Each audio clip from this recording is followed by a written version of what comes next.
M. Ntaganda est considéré comme un étranger du fait de ses origines rwandaises. Quel est vraiment le problème? Il a choisi le Kinyarwanda, qui est une langue parlée au Rwanda, au Burundi et en République démocratique du Congo. Pourquoi voulez-vous que le gouvernement de la RDC ait un point de vue là-dessus? Donc il faut exister un débat complètement creux. Il est dit, ça n'a pas de sens. Ntaganda s'est présenté. Je ne sais pas si quelqu'un est plus compétent que Ntaganda pour savoir de quelle nationalité Ntaganda est. Ntaganda dit au juge, je suis né au Rwanda, mais je suis de nationalité congolaise. Je suis officier dans l'armée congolaise. Alors, vous voulez qu'on débatte de quoi?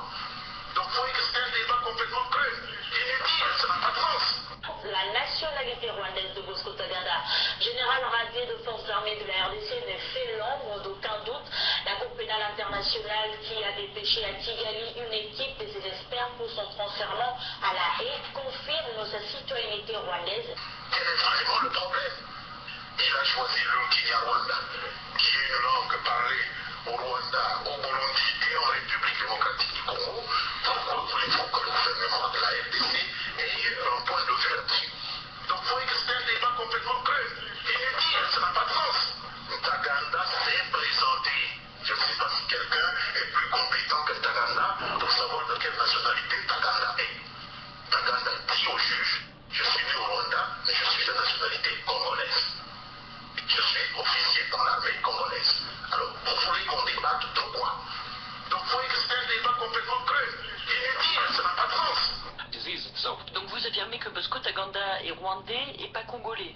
Oui, bien sûr qu'il est rwandais. Il était dans l'armée rwandaise. On l'a choisi, envoyé auprès de Lubanga et on l'a approvisionné en armes. Donc, quand il cause tous ces problèmes, le coupable, ça ne devrait pas être Ntaganda, mais Kagame. Ntaganda a juste été déployé. Donc, ces événements sont de la responsabilité de son commandant. Il était des forces de défense rwandaises, il était sous-officier. La plupart de ceux qui ont dirigé la rébellion venaient du Rwanda de toute façon. Ntaganda n'est pas un cas particulier. Kunda, Ntaganda, ils ont été formés au Rwanda, mais ne se sont pas battus là. C'est pourquoi je dis qu'ils ne s'occupent pas des bonnes personnes. Ils étaient déployés, c'est tout. Quel est vraiment le problème? Il a choisi le Kinyarwanda, qui est une langue parlée au Rwanda, au Burundi et en République démocratique du Congo. Pourquoi voulez-vous que le gouvernement de la RDC ait un point de vue là-dessus? Donc il faut exister un débat complètement creux. Il est dit, ça n'a pas de sens. Ntaganda s'est présenté. Je ne sais pas si quelqu'un est plus compétent que Ntaganda pour savoir de quelle nationalité Ntaganda est. Ntaganda dit au juge, je suis né au Rwanda, mais je suis de nationalité congolaise. Je suis officier dans l'armée congolaise. Alors, vous voulez qu'on débatte de quoi? Donc il faut exister un débat complètement creux. Il est dit, ça n'a pas de sens.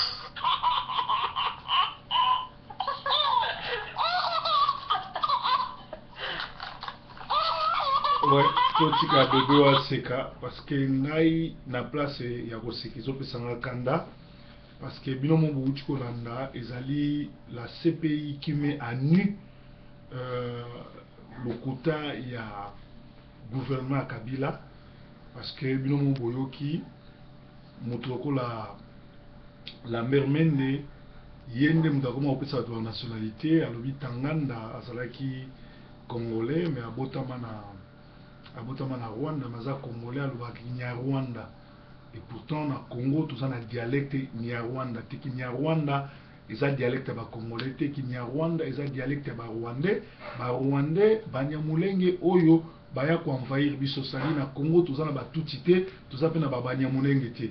Mais voilà un Congolais qui accepte le bêtise ezali haute trahison pesa buzoba munene oyo communauté internationale, c'est-à-dire la CPI et Tiebo ya Kabila Mobimba, balobi awa ke Tanganda zali Rwandais, ba forma qui est ba tinda qui est na Kagame. Kagame atinde pa nani et pas pétiner à confiance Kabila pour ba osani, pour ba ko boma ba Congolais, ba libérer ba territoire à est pour ba occupant ba Rwandais ba kokota.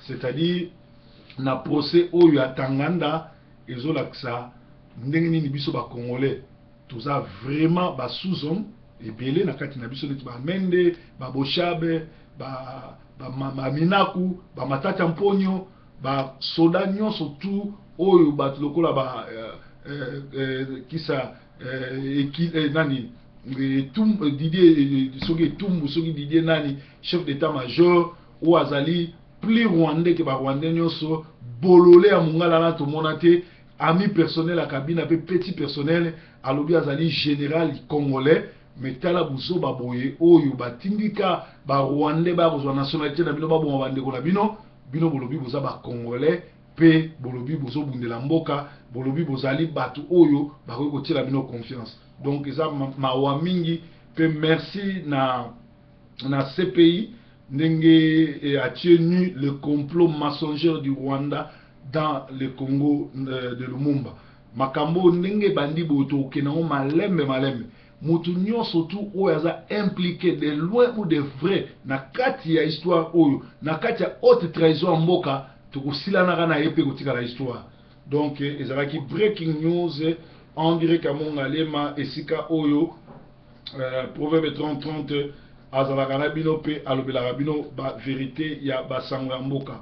La CPI tango ayoki azui attendre tanganda sur procès verbal ayeko comprendre le rôle nini Tadana joua ayeko comprendre le rôle nini Kabila joua ayeko comprendre na ba preuve mususu ba ONG na ba déclaration pe ba rapport nous surtout à ONU ayeko conclure que Kabila azali terroriste azali génocidaire il faut pas kangaye mais après ba kangaye batindi na moto délégation et que nous recoutons naé ba solo na ba bse tala makambo sali tala ba crime sali o se rendre yomoko ou o tie mutu makasi to kokanga yo. Donc ba preuve nyonso surtout ya ba crime na sali na Congo ezali nde mona pe to moni communauté internationale mobimba ba américain baza inquiet sur la situation ya Congo balingi Obama lingi avant abima président ya Amérique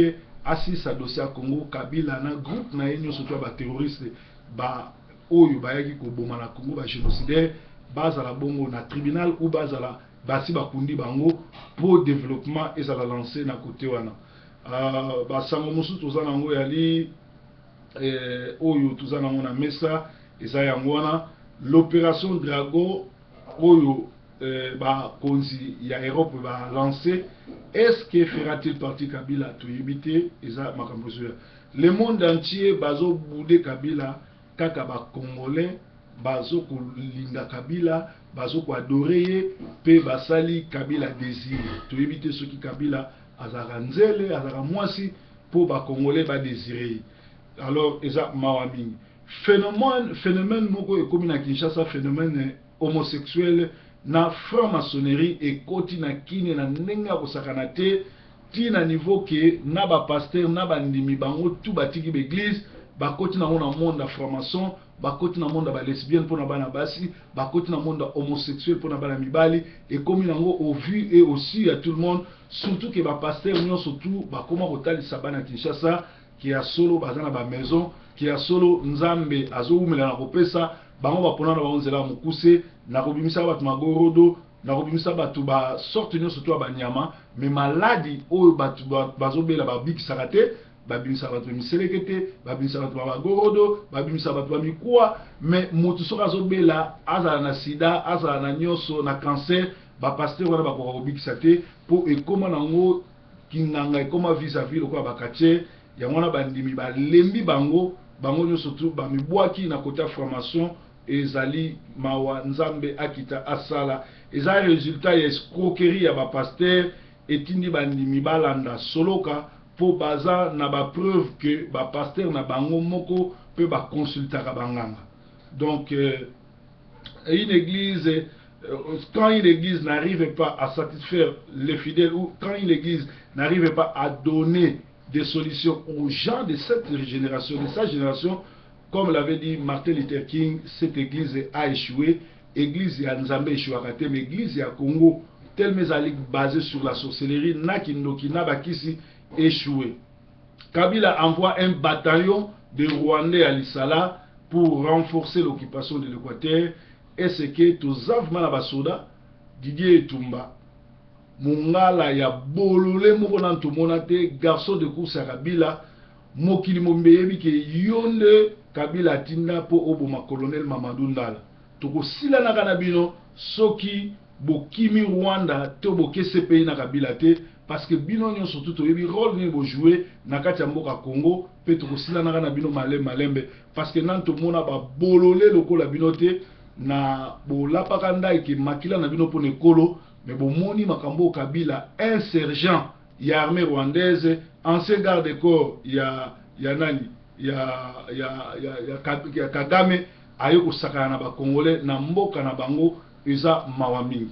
Scandale mususu eza na Kinshasa, na kati ya Kinshasa Olive Lembe nde abuka kesi ya l'État pe akanga mbongo nyonso ya ba élection alobeza part na ya gâteau na ba risque azwa ya kokumisa Kabila ko protéger ye abendi bala wana nyonso tu Kabila za likambo kolobela ete donc ezali mawa mingi eza part ya gâteau na ye ndenge asunga Kabila donc ba incivique pe ba traître na ba kolabotu oyo ba kumisaka génocidaire rwandais na Kabila na banzembo na mabanga na ba théâtre ko sala ba revue ko koma surie ba génocidaire pe ba criminel oyo tout ba sali na ba crime tout bato ba sali na Kinshasa contre l'humanité boye baraki to ko dil na bino moko na moko parce que makambo tout bino bozo sala ko yembele banzembo ko kumisa ye ko komele ye ba article ndenge sampe ngoy akomela kana ba journaliste nyo surtout na bato bazo sala ba internet tout et tout ko kumisa Kabila to ko dil na bino moko na moko parce que ko la preuve monani communauté internationale CPI bimisi ba preuve que Kabila na Kagame ba kotisa ba Rwandais po ba Congolais ba sala génocide na Congo to ko tala ndé to sila na bino. Na côté à Kinshasa, Kalev Mutombe, le chef suprême ya ANR, azali empoisonné par les génocidaires rwandais dans un état moko alarmant, vient d'être transféré aux urgences pour éviter ce bamimi en Afrique du Sud, ton poto, parce que Kalev Mutombe, number 1, il y a renseignement à Congo, azana relation à bien tenir chef naé, pour asali tout Kabila atika dans le pouvoir, asali tout, akutani na ba chef, il y a ba parti politique, ba chef religieux tout et tout, pour te basala eloko ba bengaka glissement, mais en tout cas simbité yo yebika kasoko le lutu moko to mesa moko na Rwandais, soza ba fouchette ambilaité, akotie le poison, batie le poison, azana état moko alarmante ba évacuer en Afrique du Sud, ceux qui prennent à Paris, to yebité, ceux qui na Inde et koyeba na une chose est vraie, source na biso qui azali évacuer naba urgence donc ezali mawaming bandeko oyo tozali awa na nzela mabondeli eza na internet na site mo babenga yango Planète Béré ezali grand escroquerie mama wana mama Grâce azali mama moko ya misala mabe aza mama moko aza na nguya nzambe te azali mama oyo azo travailler na esprit ya Jezabel ya mama olangi bokomona ke eza nango combat spirituel bis na kati internet bokeba na ye bopese confiance te bokende pe kobondela mpo na ye te d'ailleurs aza envoyé ya nzambe te nzambe atinda ye te aza mutu moko il faut se repentir mpo ayebisa bino na maladi ni abelaka mpe mpo na ye nabika te avant bana kobikisa bino amibikisana na maladi oyo abelaka mpe azwili yango ndenge nini donc ezali mawa mingi aza dans le faux aluka nanu koyamba Yesu pe a se repentir na basango toza nango bato eza ba local news bato babenginga lisolo moko ezoleka na Londres ya frère na biso kombo na kotanga awa na mangembo Ogi Supu aza leadership ya mabe po na Angleterre mobimba azo battre record ya basi oyo babengana mibali na bango nde bakendaka mingi na mangembo. Alors pe record ya basi oyo bazo boma mibali mingi na konyokola bango pe bazwaka oyo babenga ba arrêt cardiaque na minyokoli. Pe Ogi Supu aza na audace ya korepondaka mibali oyo basi babengani bango soki baki komona ye tant que pasteur apesa wasi wana confiance parce que église ekabolaka mabala te. Église esangisaka mabala, église soki balisi eyaka jamais kokabola mabala. Mais okomona na mangembo bazali ba champion ya kokabola mabala soki mwasi ameki kaka kokende osambela kuna mobali asambelaka kuna te bakangi mobali ndoki bakomi kobima na mwasi wana bakomi kobenda ye mbongo okomona vie ya mwasi wana ebebi soki mobali ake kolela pasteur alobi mwasi alingi na ete akoki koforce te. Et pourtant un vrai pasteur aza oyo aveyaka sur bandimi na ye, eza oyo apesaka bango instruction, eza oyo agidaka bango. Ngai l'église na dirijaka eza na motu moko te akoki koya abengani mobali na ye to abengani mwasi na ye na pesi conseil ayoki nga te to continuer kosambela na esika moko na ndimi te. Parce que tango yo mama mobali amema a okimiye, yo papa mwasi aida yo a okimiye, nzambe akoyoka ta prière na bino te. Alors tomoni Mangembo ezali champion, basi mingi mibali mingi bakufi na Angleterre awa, basi wana babomisi bango ou na konyokola bango mona bana te, ou na kofundaka bango, ou na kosala kindumba, etindiki mibali wana bapike ki na crise cardiaque ezali église ya Mangembo. Alors Auguste pour éviter aza pasteur ndenge nini, aza na leadership ndenge nini, et pourtant toyebi buzoba sala na mateya na supu o ikanga ya supu pendenge azote ya batu apumbwaka na butu, c'est-à-dire alaksaki azaki ncho pe okomona ke azo encadrer ba jeune pasteur wa lokuta o moyibi o basimba kisi ba o bazo sala ba aventure yende pare na bango, yende azo sala na bango po ete asala base moko ya batu lokuta. Alors batu ba benga kingai ba yebisi ngai aza mokambi ya pasteur aza mokambi ba pate pasteur azali moto oyo a pesaka conseil akambaka ba pate agidaka bango na ba patirage malamu ko expliquer moi si que divorce eza mabe surtout pour na intérêt bana. Alors soki yoza pasteur ozokoka ko éduquer basi ba yaki pa note basi o bazo sambela pa na yo bazo ka yote tina ni ba yaka na église. Est-ce que za musique to les églises parce que tout le monde Auguste pour azana audace ya ko répondre bamibali wana mabe lisolo ya Jomas oyo a raté liwa na Londres likolo ya église ya Mangembo eza preuve ya kinchor ezole kaka na église ya ba soi-disant ba pasteur oyo baza batasoloka to bato basimbikisi. Un pasteur aza mokambi ya bampate mopesi la direction, mais soki un pasteur azo koka ko convaincre bandimi na yete que divorce eza mabe, que mobali soka sali mabe asengi pardon likolo abana bozonga na bozala bien, azali mosali ya lokuta ba oyo so bazolanda ye vi na bino ko beba lokola ye moko po ezali mawa mingi na ba pasteur ndengwana basi wana na église bakenda kosala nini. En plus ogi akendaka kosala nini na Leicester Square. Leicester Square boyebi bien que ezali place à bapede à Londres pe place oya mabe mais bamona ke kuna mingi botuna ye akenda kosala nini na Londres.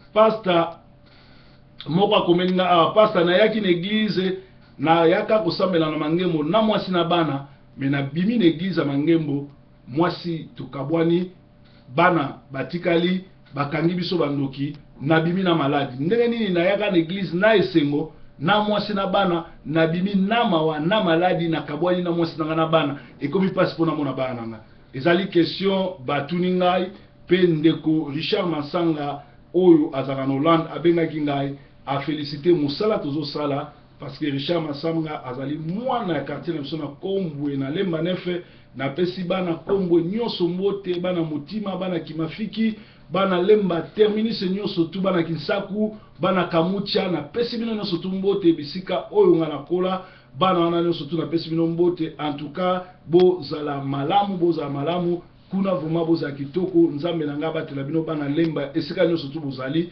ekozala malamu surtout na Kombwe na Dikulwe babalabala ni biso na Kimafiki. Donc na pesi bino nyonso tu mbote na Lemba na Kisaku et puis na Kombwe en tout cas na Motima mbote eza ndeko na bino boyeba na komba Didier Forme lelo Moumbu na Nzambe Richard Masanga Barita bino nyonso tu place bozali bozala malamu kala mingi te na 4 tokomona ekozala kitoko. Alors diaspora esengeli na biso toyeba makambo soki na Congo tokoki kaka ko croiser les bras te tobima na ba dispute ya parti oyo ba dispute ya boye ya tribalisme ya nini toluka to récupérer petite et moyenne entreprise na Congo PME o babengaka petite et moyenne entreprise na Congo to luka ko récupérer ba misala nyonso to na miketo créer ba société pe to luka ko sala révolution po to bengana garçon oyo ya Rwandais na Congo bino bo moni ndenge communauté internationale ezo inaye ndenge zo landaye ndenge zo sasaye eza malamu to continuer ndenge kala la kwanzila lobaka mwana mokolo mboka telema bundela mboka na yo pe lisusu soko kokisi déjà 40 ans 45 ans partout aux ali salaka ba check-up kende pas docteur a checker yo salaka ba training salaka ba marche salaka moi ba exercice et kozala malamu pour la santé na yo parce que tous on a batebele ba komi ko kweya ko sala barre cardiaque parce que exercice ezate boki trop mungwa trop mafuta trop fungwa trop na nzoto mais exercice mokepe vie à prière ezate et kozala malamu mutu na mutu aluka église ya kitoko ya pasteur ya témoignage ya malamu atuna nzambe atalise sikani ya sambela mais pour na ba o bazaka na Manchester chaque dimanche na 15h tozali bongo na World Harvest Christian Center na Clayton na arrêt ya Aldi Clayton soko zubis 216 to 231 okoyano mona pancarte munene bakoma World Harvest Christian Center, c'est-à-dire la moisson mondiale, centre chrétien la moisson mondiale na Manchester na Clayton. Tozawana na prière ya kafu izalaka kitoko lokola na Kinshasa. Donc tolobaki ete tomona ba docteur traitant na biso to kende basala biso ba check up ba checker santé na biso basala biso contrôle nyonso poto ba makamunini ezo sala na banzoto na bino.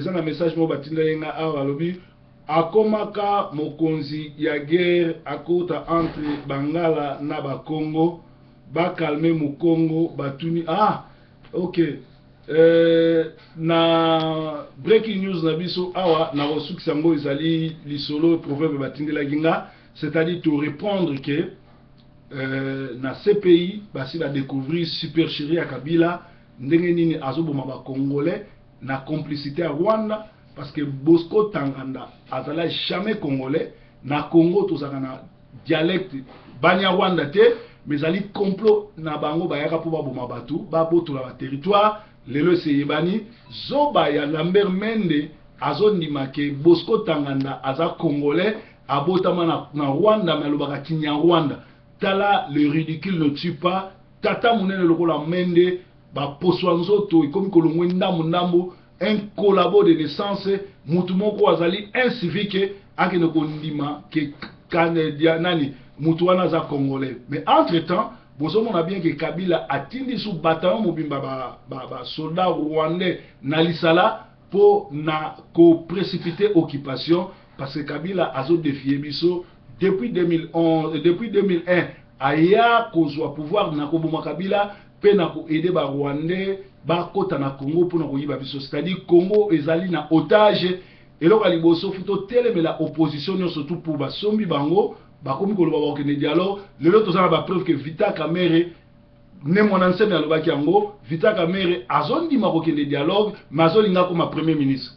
Donc batu tout vo bazana opposition si ma Vital Kamerhe il faut boyeba ke to yebi ke boza lukuta to yebi ke boa ba traître to yebi ke boteki mboka mais to ko deal na bino moko pe lisusu tolobi ete biso ba congolais biso ba combattant biso ba résistant tobima na ba discussion ya tribalisme tobima na lukuta Rwanda tobima na makambo ya IDPS biso tozala focaliser na ko libérer mboka na soulèvement populaire ko benga na batu oyo ko yebisa ba soda congolais bobu ndangongo parce que tango biso to libérer mboka ba soldat lokola ba Didier Tumba ba kolabo ba bolole o nanto mona te na armée to ko dil na bango moko na moko parce que baza ennemi ya Congo tozana ba preuve ba genio sur ba sala mutu lokola Tumba apesa ordre pour ete baboma colonel Ndala. Vous allez vous imaginer abomisa combien yé étant que congolais à la panda et que makilane botanga likolo kolo mais olie makilane tanga likolo kolo yé azo soutenir ba rwandais ba tiela biso ye ata poison te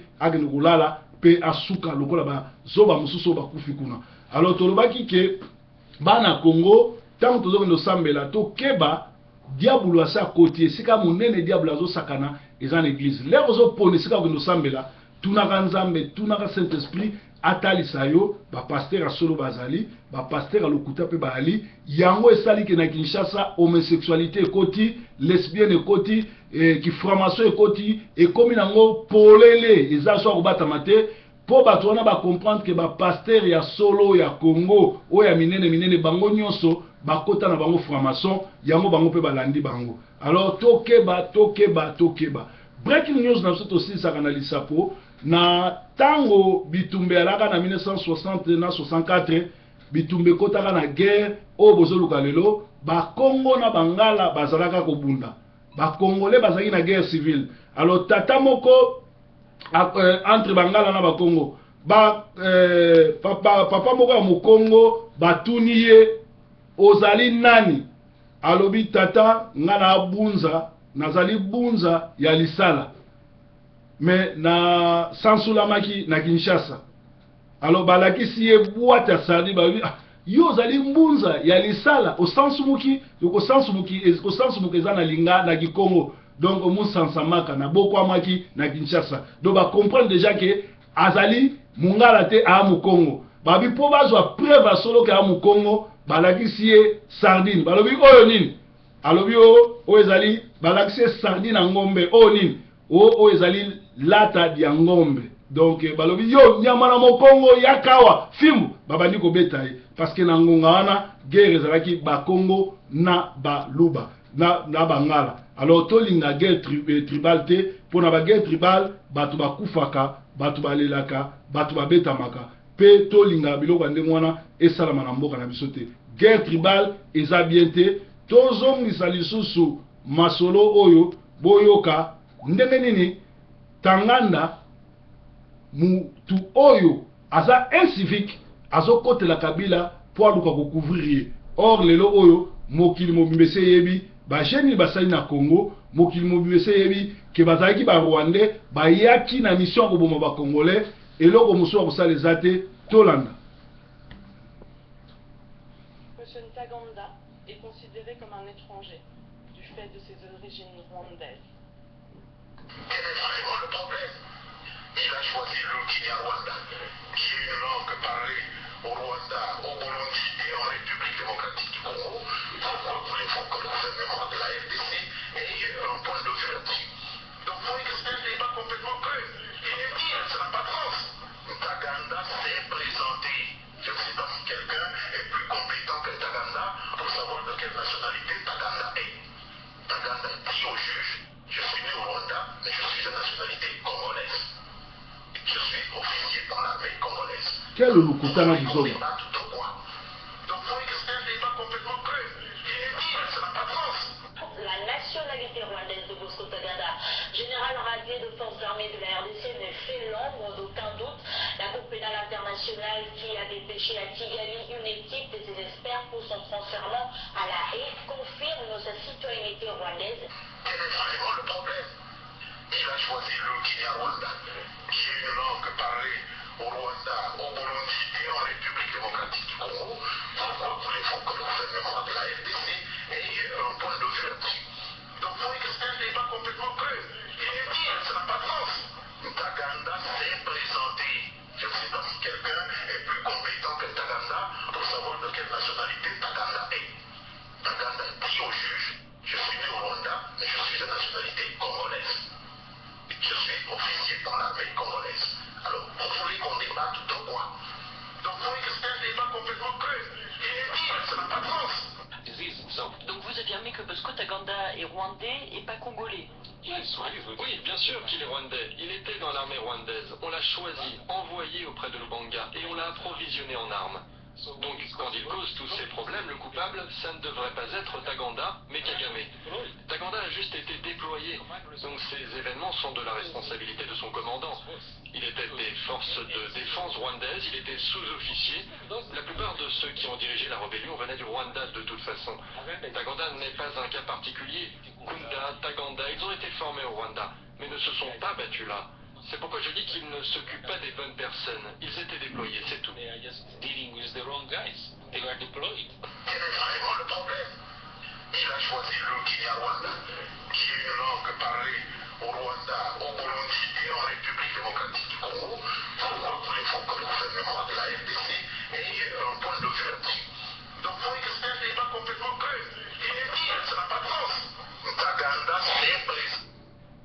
mawa tro mawa mingi kolomboka azali oyo ayokaka makambo mboka atelemeli yango pe abundi mpona mboka na ye. Alors biso ba congolais eloko tokoki kosala ezali to se comporter lokola ba kolomboka, to se comporter lokola batu oyo bazobundela mboka, to se comporter lokola batu oyo bazali ba ennemi ya kolinga ba étranger aya ko régner aya ko assujettir biso. Totelema ndenge ndeko na biso la kwanzela ayembaki kolomboka ezali kolomboka, kolomboka esengeli abunda, kolomboka esengeli alamuka, kolomboka esengeli abundela mboka na ye, kolomboka lamuka la kwanzila.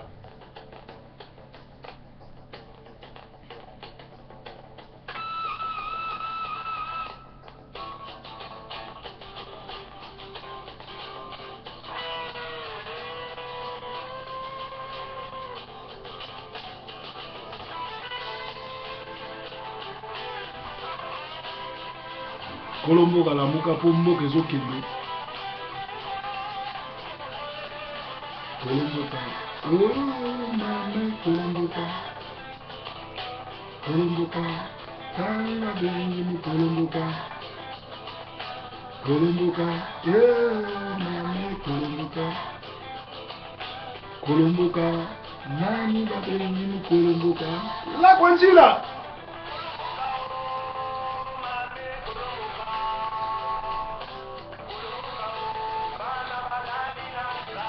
Bana bakoma kokufa na nzala na Kongo.